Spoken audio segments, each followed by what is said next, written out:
Thanks very much, Bjorn. Well, to introduce myself, I guess if you know how my name is spelled, you can find me online, and I presume everybody knows how to connect on that. So I'm not going to give a whole bunch of background. Just to say that I am Canadian. I've worked mostly in Canada. I have a military background from a long time ago. I was a training specialist and an infantry officer in the military for about 20 years. And that's where I got my taste for things like flight simulation, computer-based training in the day. For the past decade, I've been working as an independent consultant, and the past few years with my colleagues at the Internet Time Alliance. So there are five of us with Internet Time Alliance, two in the UK, Jane Hart and Charles Jennings, two in the US, be Clark Quinn and Jay Cross, and then myself stuck in the middle here on the east coast of Canada. So I've been interested in work and learning and technology and where these three things are coming together for probably 15, maybe 20 years. And I guess I was never happy inside organizations. I was always a bit of a rabble rouser. And that, I guess, prepares me to be a better consultant, I'm thinking. I'm thinking, though, about the question and looking at some of the first questions that were posed, such as what are the obstacles of Enterprise 2.0 transition? And like a lot of things that happened before when whether it was agile or lean or Six Sigma or total quality management and all, most of us have seen some of these things before, is that what happens very often is that the technology drives forward, and it is what everyone pays attention to. So when we talk about Enterprise 2.0 or social business, is that too often technology dominates the conversation. And and I think that's kind of sad, because I don't think Enterprise 2.0 will fulfill its potential if all we're talking about are web technologies or connecting businesses. And we have to look at the underlying structure. And my conclusion on this is that really, when you take a look at what's happened with this shift in people being able to communicate inside, outside with anybody, the whole notion from the Cluetrain Manifesto that hyperlinks subvert hierarchy, is that we have to look at democratic organizing principles. And the thing with democratic organizing principles is that they put into question a lot of the structures that we have, the way that we structure work. So I think that that's the combination that we really have to get down to, is taking a look at how do we actually structure work. And John and I were talking about this earlier, and we've talked about this many times before, is that we have certain suppositions about how we structure work. HR are the people who are part of structuring the work, the whole notion of job competencies, the whole notion that someone who's higher up the chain in a hierarchy has to have more knowledge or expertise than someone who's lower down. All of that gets blown out of the water when you start thinking about networks. And I think that that is the core kind of fundamental discussion that has to be had with HR and OD. It's what I've been writing about for a long time, and I find it interesting when I speak to HR professionals, is that it's very hard to even initiate that conversation. So it is about, I think we have to get down to first principles, is that what is this really about? Is it about making widgets faster? Is it about getting more customers? I don't think so. I think it's about restructuring the way in which we create work, in which humans work together. And I think it's a bigger, more noble kind of thing than just connecting people and having great web technologies and social media and Web 2.0 and all that kind of stuff. So I'll leave it there. I don't want to get too deep or take up everybody's time here. Okay. Thank you, John, for the introduction. And Harold, sorry. So, we're like John, a team. now you're on. Ah bon, je crois que la plupart de vous me connaissez, pardonnez-moi. Je veux juste continuer avec les constatations de Harold. Lui et moi, on était ensemble il y a un mois en discutant tout ça. Je lui ai démontré en fait, la, la méthodologie ou le magie en dessous le dessin du travail dans les organisations industrielles. Et ça touche directement à ce qu'il vient de dire en conclusion. Moi, j'étais intéressé par la sociologie du travail et les organisations depuis 1971, deuxième année de l'université. Et j'ai passé les premières 20 ans de ma carrière en apprenant, en fait, work design comme consultant dans les grandes boîtes mondiales qui est les go-to consulting firms pour les ressources humaines. C'est l'évaluation des postes, c'est-à-dire de peser les postes pour créer des échelles salariales, pour remplir avec des objectifs des plans de performance, rendement de performance, etc.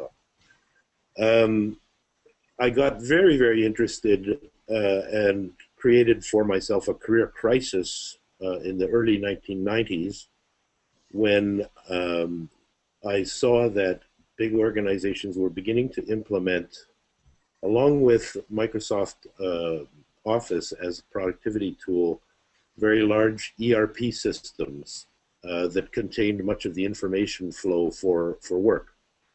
And I once coined a term in a presentation saying that the combination of re-engineering and implementing an ERP system was like pouring electronic concrete over business processes. Because it was the first attempt at bringing information technology to the ecosystem of work, if you will, in an organization. Following the implementation of ERP, which was c'était les années 1990 à 2005, on avait l'ère de KM, Knowledge Management, et aussi le début des plateformes de collaboration.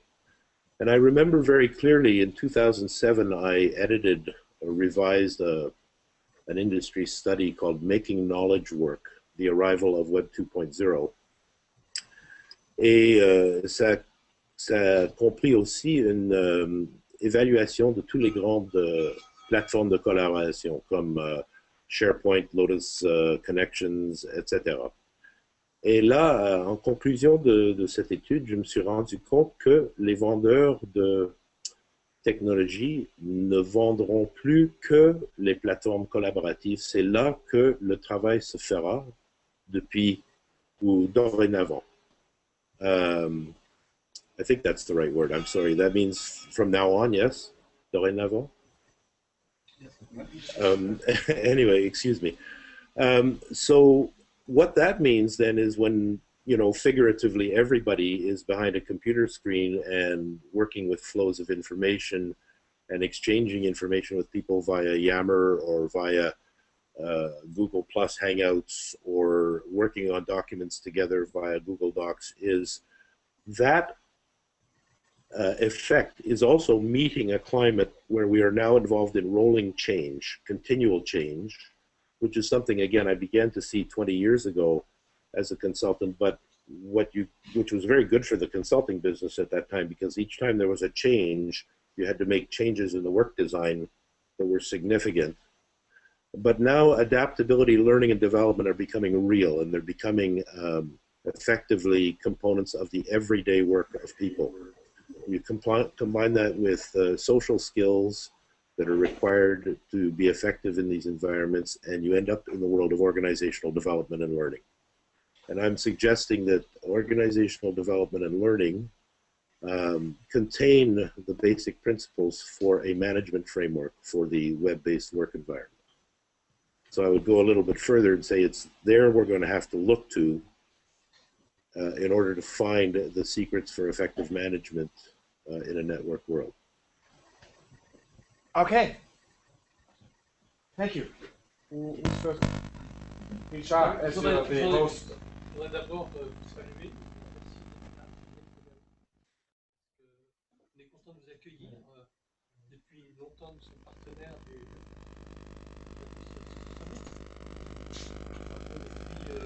on est content de voir John. Il a un ex-modernity, on est content. Et son article fameux qui était Why We Hate HR.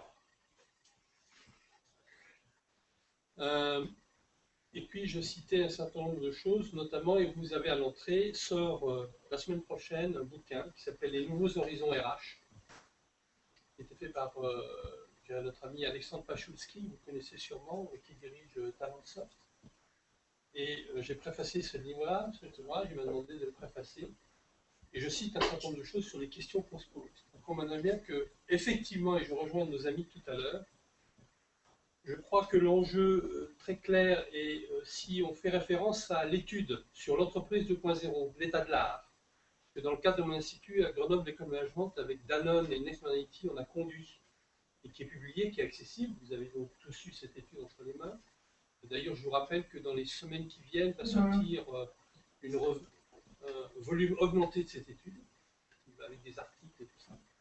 Et ce qui est intéressant de voir, c'est que, on constate qu'en France, notamment, les RH sont assez peu impliqués dans les projets 2.0, qu'elles y viennent.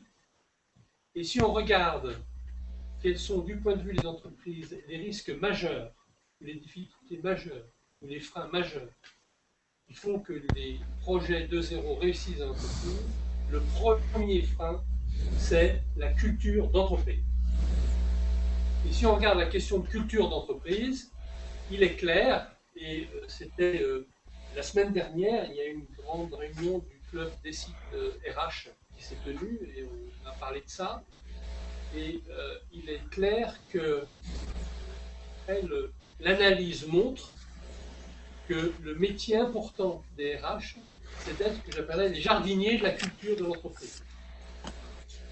Et donc si le frein majeur à l'entreprise 2.0 constaté dans cette étude, c'est la culture, si les RH sont les responsables et les jardiniers de cette culture d'entreprise, eh bien on voit bien que le rôle de ce que j'appellerais les DRH, les dirigeants des réseaux humains, ou les directeurs des ressources humaines, qui ne sont pas des ressources, mais qui sont des richesses humaines, donc DRH, dirigeants des réseaux humains, dirigeants des richesses humaines, c'est plutôt ça leur mission, ils ne sont pas là. Aujourd'hui, le constat est clair, c'est qu'ils s'installent, ils sont encore installés dans un système où leur discours, la plupart du temps, parle bien de ce qu'on parle ici, mais que la réalité des outils, des approches, des méthodes et la façon dont ils se comportent est opposée à leur discours. HR people are not walking the talk. Évidemment. Donc, cette schizophrénie ambiante, je dirais, caractéristique de ce milieu-là, doit nous interpeller.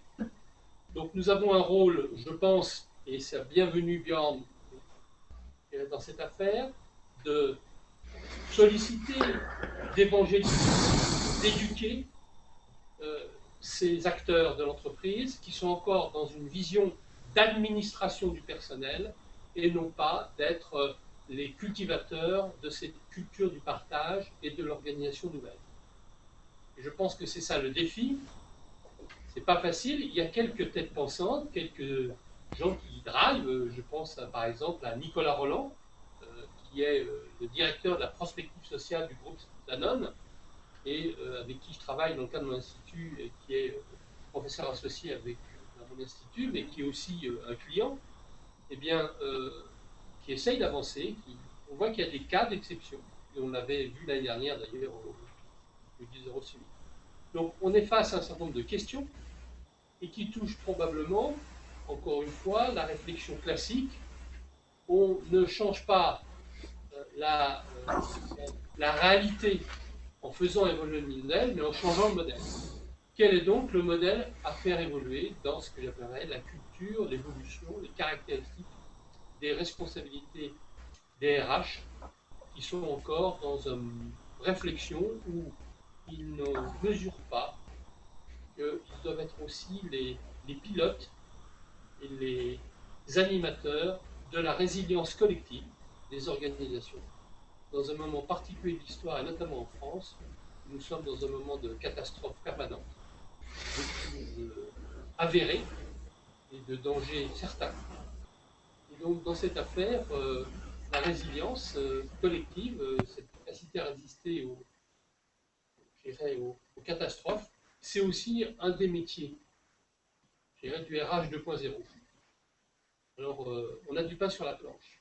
Voilà ce que j'avais à dire. Et on essaye de faire ça à l'Expo Nerniki, c'est les accompagner dans cette approche et d'instrumentaliser, et surtout qu'ils deviennent très vite autonomes et responsables. Thank you. Merci. Alors, c'est amusant parce que Richard a parlé des RH en tant que jardinier de la culture d'entreprise. Je voulais aussi utiliser une métaphore un peu naturelle et de dire, pour rebondir sur ce que disait Louis en disant qu'il faut aller à un niveau supplémentaire et que la plupart des projets entreprises 2.0 aujourd'hui sont en passe d'être bloqués et n'est pas passé suffisamment loin. Je dirais que la première étape, les premiers types de projets qu'on a mis en place, on a essayé d'opérer des greffes sur l'entreprise telle qu'elle fonctionne aujourd'hui, telle qu'elle est structurée. Mais le problème des greffes, c'est qu'il y a des phénomènes de rejet, des phénomènes d'hétérogénéité, et ce qui fait que finalement, on arrive à un moment où les choses bloquent.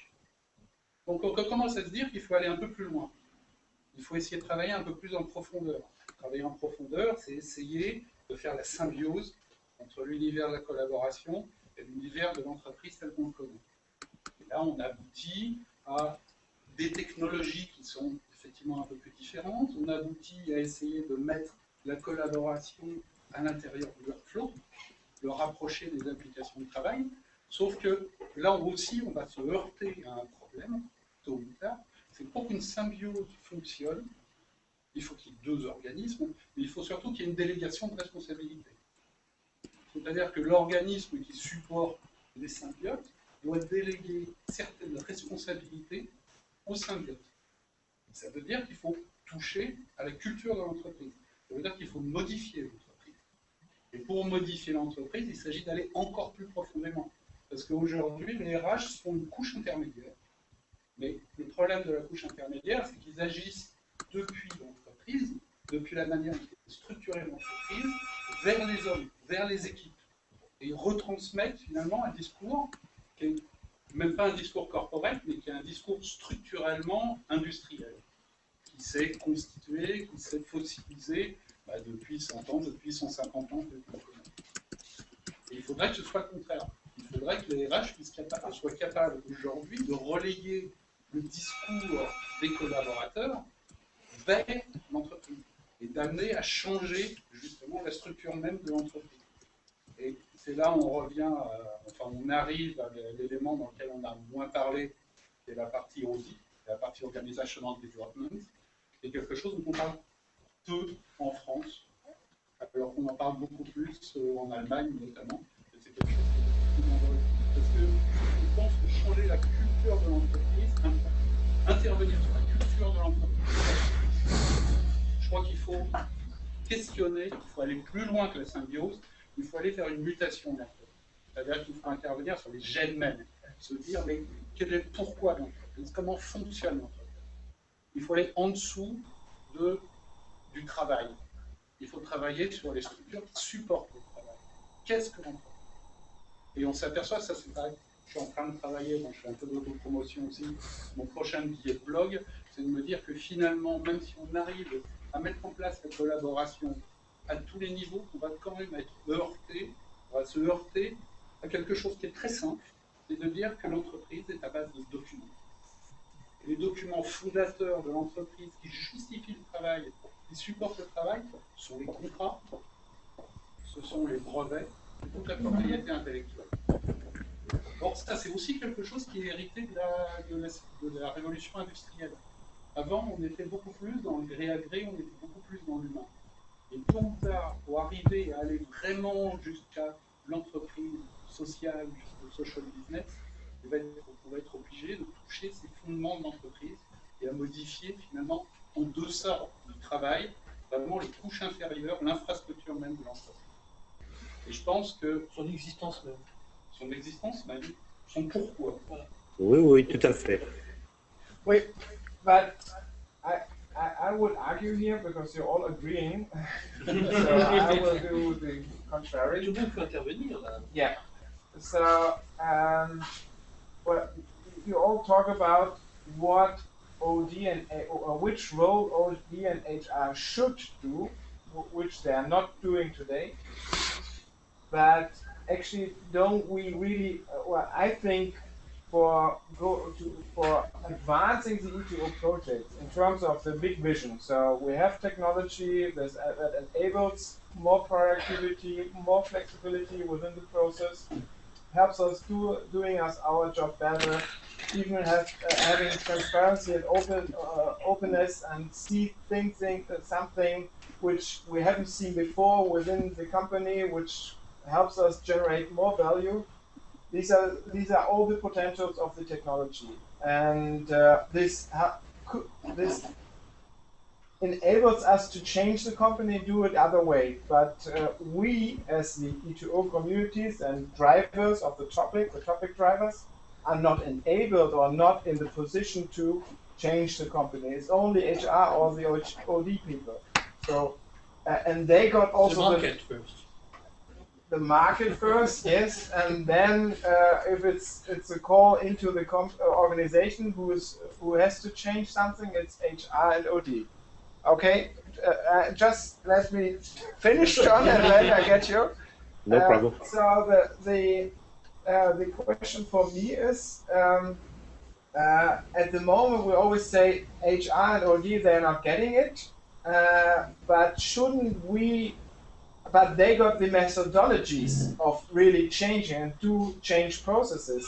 The E2O topic drivers and leaders don't have the change methodologies of really changing something. So actually, to really advance E2O projects, we need those people on board, and we need to enable them for the projects. Shouldn't this be the big issue and the big project target for the next years? And John. Ben, j'interprète ce que Bjorn vient de dire comme lui et nous qui étaient d'accord auparavant sont en fait en accord violent.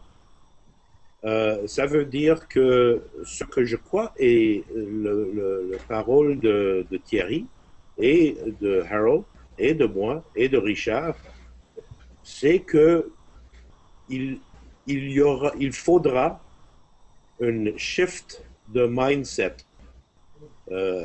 énorme, quasiment complète dans qu'est-ce que c'est le travail, les structures de travail, les infrastructures qui le supportent et les principes qui le dessinent.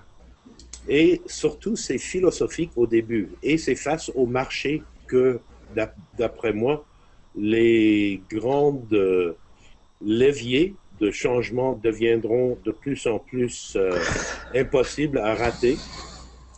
Mais il faut cette shift philosophique est rendue rapidement parce que on est là, rendu pratique, rendu clair dans des méthodologies. Et là, grâce à les premières initiatives, les premiers jours, disons, les 3 dernières années de l'entreprise 2.0 et social business, je crois qu'on va dans la bonne direction parce que ça a commencé avec une discussion de la technologie et je crois que la plupart des organisations ont passé probablement les 2 premières années à évaluer, SharePoint et Yammer et Jive, soit ou d'autres. Mais là, on est pris dans... on a regardé les outils, on a eu des expériences avec. Là, pour rendre tout ça notre façon de faire les choses, ça demande une shift philosophique dans le mindset de tout le monde, y compris les leaders, pour voir que c'est comme ça qu'on répond à des marchés plus turbulents, plus dynamiques, et aux besoins des travailleurs du savoir. Alors, moi, je suis d'accord avec Bjorn. J'ai Aussi. juste une chose Claude. Claude Super, pour ceux qui ne me connaîtraient pas encore. Facile, celui-là. Facile, mais Facile, Claude. facile. Je voulais juste dire, je sors d'une journée meeting avec des RH sur un projet collaboratif 2.0. Donc je m'inscris un tout petit peu en retrait par rapport à ce que j'ai entendu quand je suis arrivé. Je pense, comme John, que les RH, comme bien d'autres dans l'entreprise, ont largement compris l'intérêt de la couche sociale et du collaboratif. Je pense que la question des outils et de la plateforme, elle est loin derrière nous. En tout cas, chacun fait son choix.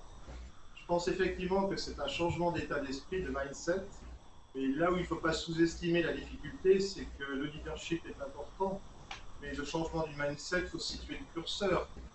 Où est-ce qu'on le met? Est-ce qu'on le met que sur les C-level, les middle managers, ou comment on le fait aussi aux strates intermédiaires et plus basses de l'entreprise, qui aujourd'hui ce sont ceux qui sont moteurs et qui sont souvent les plus réticents à n'importe quel changement. Donc on parle effectivement de révolution, ceci étant dit, au quotidien, il faut assurer la performance économique. Et je crois que dans les difficultés que chacun vit aujourd'hui, moi en tout cas j'ai tendance à penser que les tentatives qui se font, celles que je vois, celles dont j'entends parler, celles sur lesquelles vous travaillez aussi, ont au moins le mérite louable de faire avancer un certain nombre de choses, de commencer à faire passer des idées quand on ce qu'on appelle le change management. On le voit surtout dans les RH, le learning, la collaboration, les couches sociales, la discussion, l'interpellation des couches dirigeantes dans l'entreprise et autres. Donc moi, de mon expérience, qui n'est pas très représentative si ce n'est de ce que je fais et de ceux avec qui je travaille, j'aurais quand même tendance à être un peu moins dur avec les RH. Et je ne parle pas par contre de leur utilisation des technos 2.0 dans leur propre métier. Je vais parler là en tant que support, de soutien au changement dans l'entreprise. Moi je pense qu'ils sont beaucoup plus impliqués que ce que j'ai compris de ce que vous dites. Voilà. Qu'ils sont impliqués, oui. Dans une logique scalable qui est leur modèle de pensée. Ils sont impliqués, oui, quand ils sont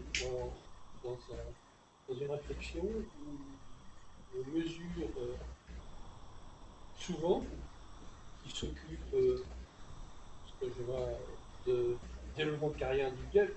Les enjeux aujourd'hui des RH, c'est dans l'économie des talents, ils réfléchissent à la question de recrutement, une question d'affectation, de carrière individuelle.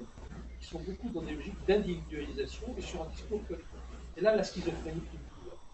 Et donc, nous, on le voit, je pousse peut-être le cochon un peu loin, mais c'est l'objet même de nos petites réunions ici, c'est d'être dans la controverse productive.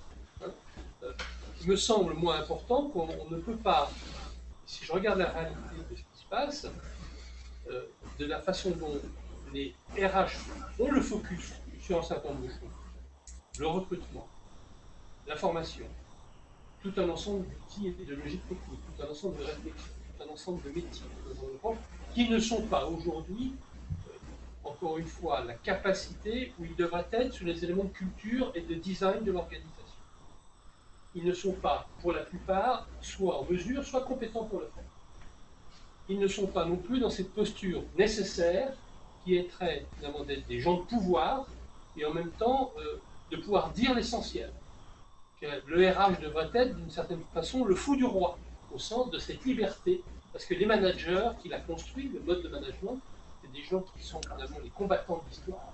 Or, on n'est plus dans un modèle de combattant, c'est un modèle de solidarité, hein, d'une certaine façon.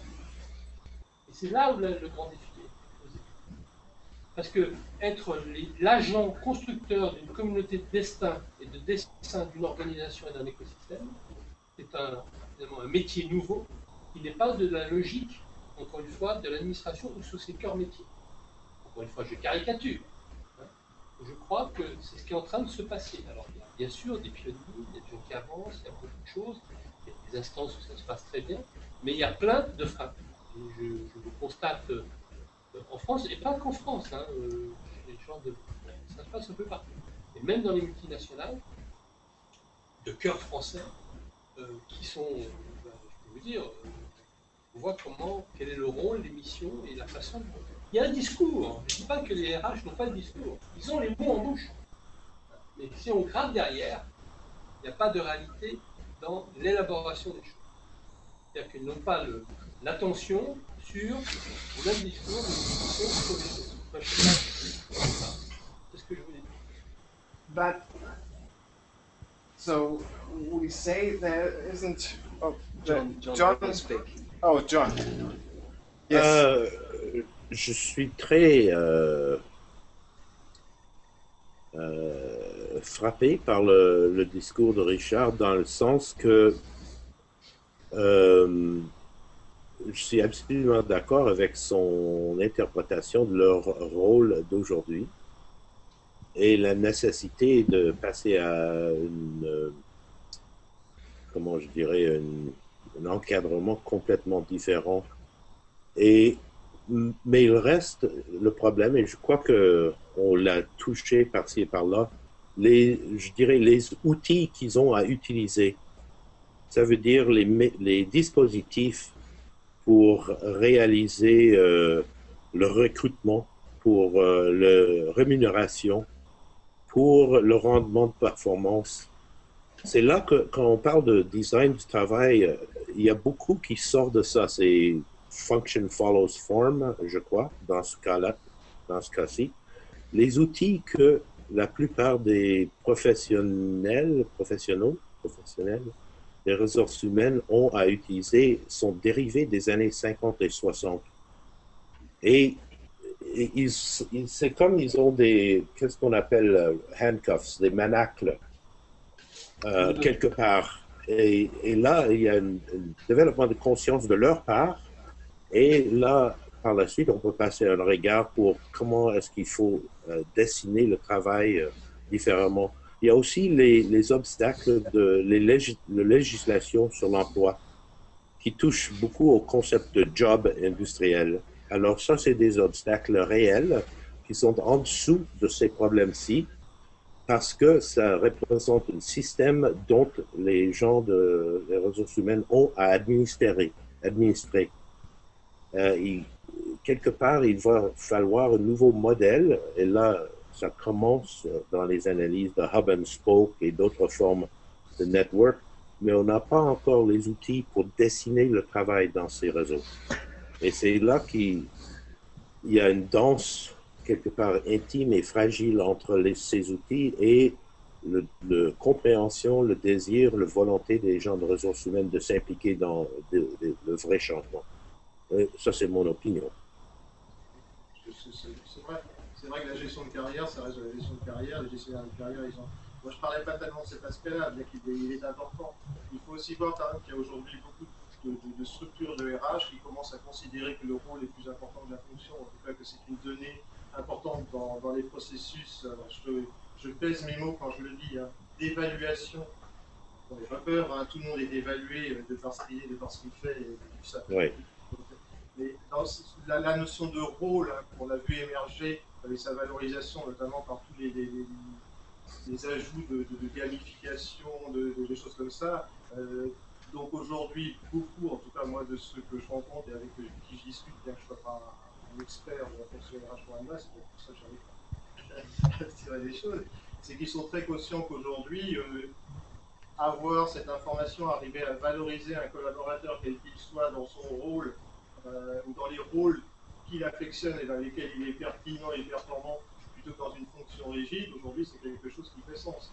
Alors là où je suis d'accord avec Richard Collin, c'est que la mise en œuvre, elle est lente d'abord parce que les outils ne sont pas là. Les SIRH aujourd'hui, ils ont été faits avec les méthodes des années 70 de management sur des outils construits dans les années 80. Donc avec ça, on est quand même moins d'auberge.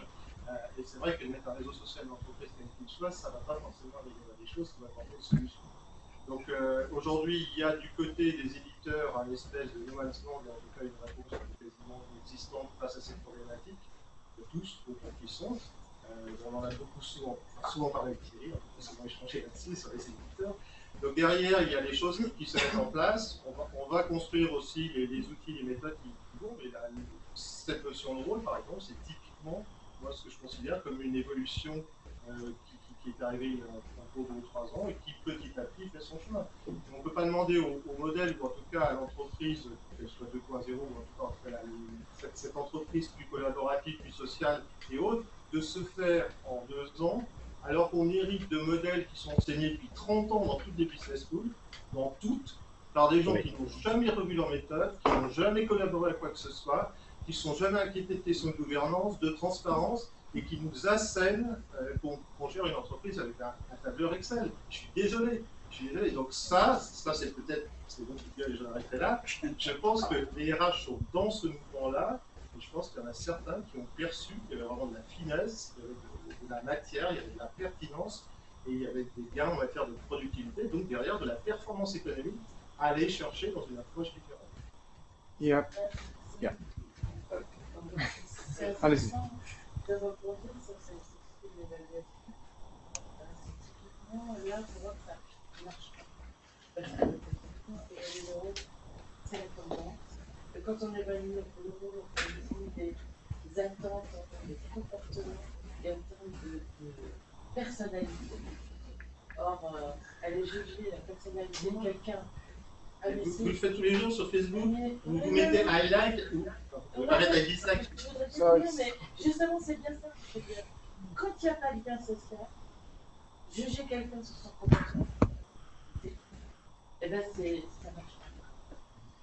So it's difficult to moderate this extended because there's Harold having some input, but also Mark up here. So we start here because Mark was already holding his hand at the beginning 5 minutes ago.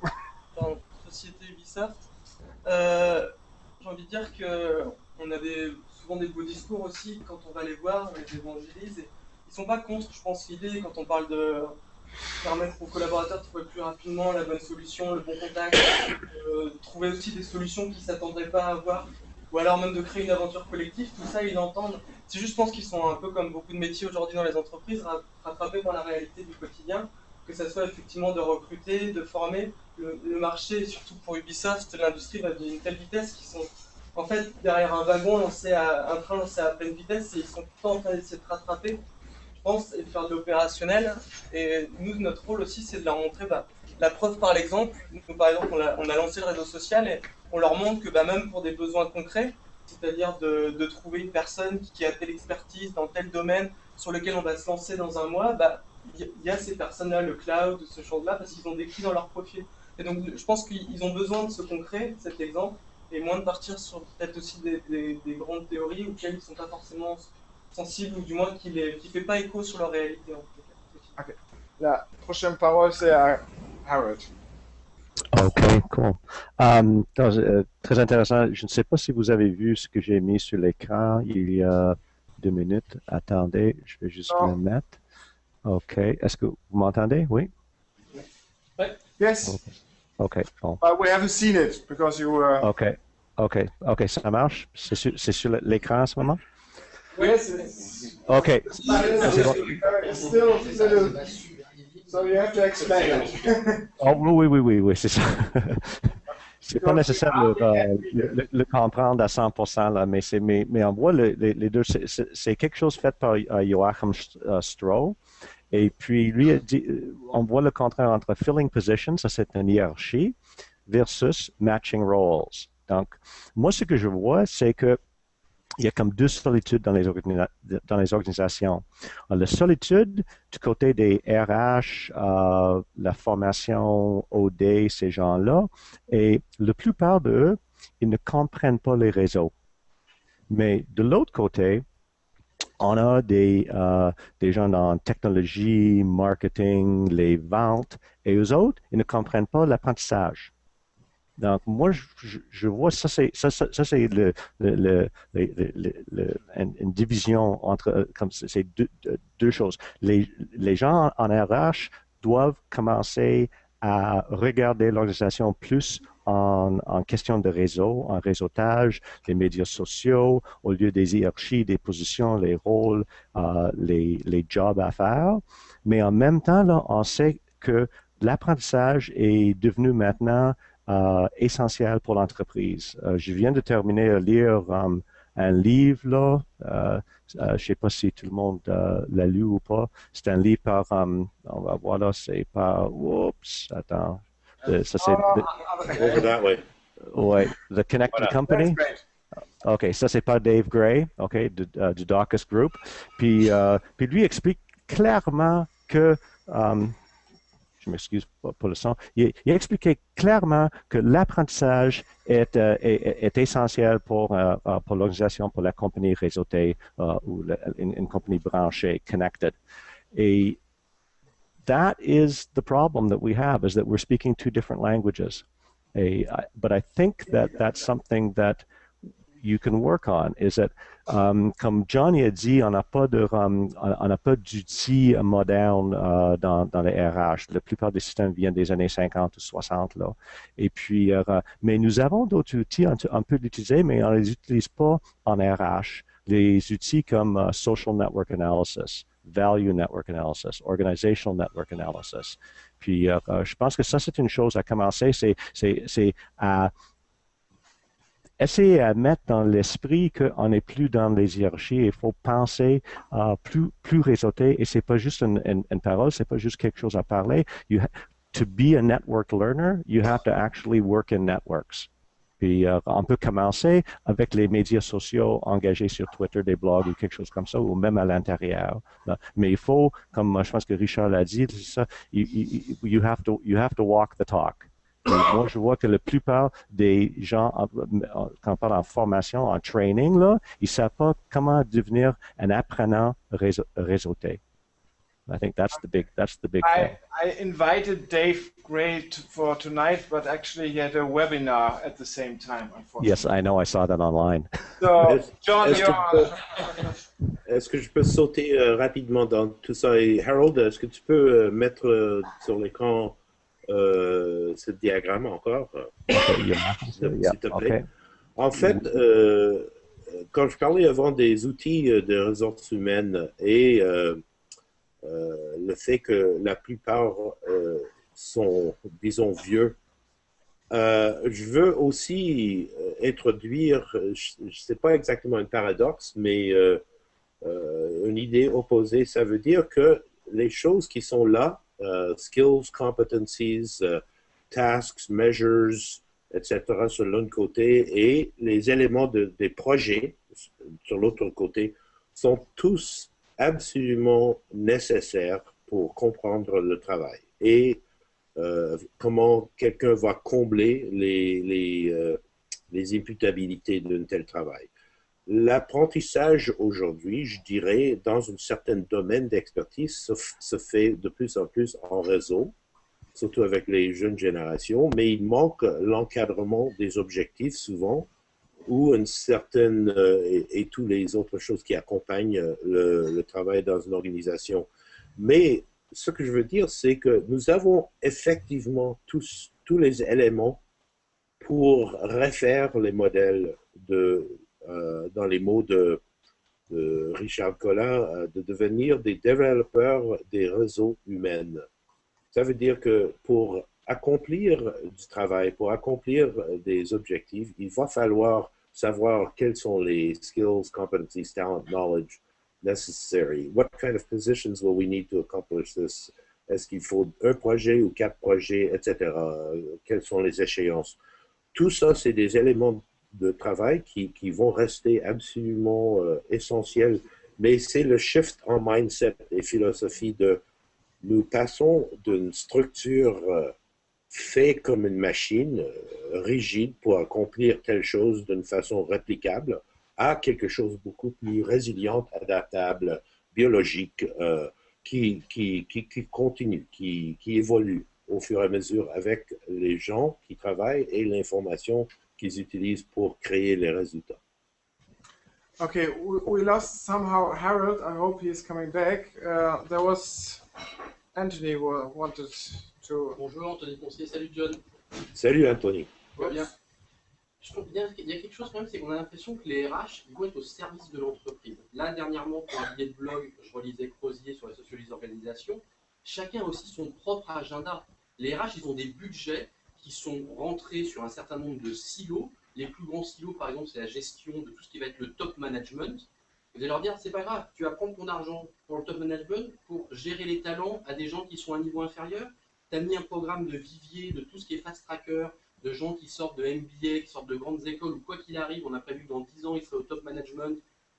Ok, ce programme doit continuer, mais en même temps, tu dois t'occuper des autres et faire un nouveau vivier avec des nouvelles compétences, en remettant à plat un nouveau référentiel de compétences, mais qui doit être en parallèle, parce que finalement, les fast trackers, on ne va pas les lâcher. Donc, eux, ils ont leur propre agenda avec leur propre budget, ils ont une demande qui peut venir en effet d'une transformation de l'organisation, mais les demandes du top management sur un certain mode de fonctionnement, elles restent présentes, et quelque part, ça amène à un discours schizophrène. On leur dit, voilà, tu vas peut-être remettre en question la pyramide, mais tout ce qui sert à la maintenir, tu dois continuer à dépenser de l'argent dessus. À un moment ou à un autre, il y a aussi des guerres de position dans des grosses boîtes, il y a de la politique, les RH, ils ont des comptes à rendre, tout doit pendant très longtemps. Les SI, on peut dire, ah oui, mais le cloud, c'est sympa, le SaaS, c'est super. Pendant des années, on leur a bourré nous sur, bonjour, voici la sécurité, rien ne doit transpercer. Et ça restait une des choses qu'ils devaient défendre, quoi qu'il arrive, en mettant de la souplesse. Là, vous demandez aux RH de tout changer du jour au lendemain, ils peuvent y croire. Là-dessus, je serais plus proche en effet de ce qu'a dit Richard, je suis assez dubitatif sur un certain nombre de choses, mais même s'ils y croient, à partir du moment où ils ont un autre agenda qui leur est imposé par le top management et par ceux qu'ils sont, quand on regarde comment se découpe une fonction RH, Compenben, il fait Compenben, ok, il faut peut-être revoir éventuellement la grille de salaire. Les gens qui gèrent les talents, ils ont des comptes à rendre, ils doivent gérer sur une chose, eux-mêmes fonctionnent en silo, et ça veut dire que vous leur demandez de remettre en question leur mode de fonctionnement interne. C'est comme quand on accusait les managers de proximité de tous les maux. En Z, il faut changer, mais c'est vous qui allez subir la plus grosse transformation, mais quelque part, c'est un peu de votre faute. Pour les RH, c'est pareil. Vous leur demandez, un, de transformer la façon dont ils vont bosser, deux, de transformer le modèle, finalement, de RH des process au sein de l'entreprise, et en même temps, ils doivent continuer à répondre aux demandes du top qui ne sont pas du tout alignées là-dessus sur un certain nombre de processus RH. Donc, au bout d'un moment, ils sont écartelés parce qu'il y a une vraie schizophrénie et ça part dans 3 ou 4 sens différents. Bah dans ce cas-là, je suis RH, je suis pas con, moi aussi j'ai une carrière dans une boîte, je regarde là où j'ai le plus d'intérêt à défendre, là où j'ai mes forces, là où je maîtrise, là où je peux à peu près rendre service, et a priori plutôt au top management, parce que c'est quand même eux qui m'évaluent à la fin de l'année, et je vais dans la direction où je vais. Donc à un moment ou à un autre, ils ont des pressions qui sont multiples, et ben chacun doit midi à sa porte. Les RH, pareil. Mais c'est très tactique, court terme, oui, parce qu'on voit beaucoup des visions autres que tactiques. Dans les boîtes, on pourrait attendre autre chose d'un DRH, on parle pas du responsable de gestion de carrière de l'usine. So do we have c'est la vraie to? vie. On a autre chose, on est d'accord, c'est la vraie vie. Il n'y a pas de Do we have to wait until there's a next generation of CEOs for a better HR function? That's quite possible, yes. Ben, je crois qu'il y a une réelle opportunité. Je me souviens d'avoir écrit là-dessus et j'ai lu plusieurs autres articles. Quand on parle de work design, il y a aussi, d'après moi, une très très bonne opportunité d'évaluer l'imputabilité pour le design du travail vers une collaboration entre les ressources humaines, ce qu'on appelle, je ne sais pas si le mot est la même en français, mais line manager, et les informaticiens ou le CIO ou quelqu'un qui s'occupe de organizational design and client satisfaction dans le IT department. Ça veut dire une collaboration entre IT, RH et opérationnel. Et c'est là que si on dévolue, si on les donne les outils de design du travail avec des principes qui amènent à une plus grande flexibilité, c'est là il y a des possibilités d'après moi. Mais parce que si les RH ne le prennent pas, les autres vont le prendre. Parce que moi, je travaille avec plusieurs autres départements et puis les gens en communication pensent que eux autres, ils peuvent s'en occuper de ce que les RH ou OD font maintenant.